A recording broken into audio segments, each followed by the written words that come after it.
तालचेर पौर परिषदर अलिया बुहा गाड़ी धक्का 2 वर्षर शिशु कन्यार मृत्यु घटी। मृत शिशु कन्या हेले बाघुआ बोल गणेश विहार अंचल अनेशा राय बोली जमापड़ी। अनेशा घर आगे छिड़ा होता बेले अलिया बुहा गाड़ीटी धक्का देइथिला, जहाँफल घटनास्थल ही मृत्यु घटी। विधान चंद्र राय घरर अलिया पकईबाकू घर बाहर को जाउथिबा बेले एकमात्र शिशु कन्या पाखरे छिड़ा होइतिला। पौर परिषदर अलिया बुहा गाड़ीटी बेपरुआ भाव चलाई शिशु कन्याटी को धक्का देइथिला। घटनास्थल में शिशु कन्याटर मृत्यु घटी। तालचेर कलियरी पुलिस पहुंची धक्का देइथिबा गाड़ी को जबत कर अधिक तदंत जारी रखी।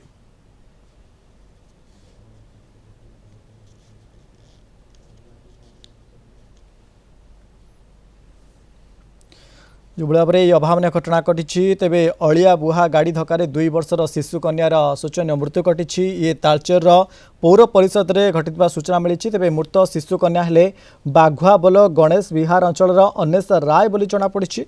अनेशा घर आगे छिड़ा होता बेले अलिया बुहा गाड़ीटी धक्का देइथिला, जहाँफल घटनास्थल ही मृत्यु घटी। तेबे ये बेपरुआ गाड़ी चालना जो ये दुर्घटना घटी जमापड़ी। जदि पौर परिषद अलिया बुहा गाड़ीटी बेपरुआ भाव होइथिबा जमापड़ी।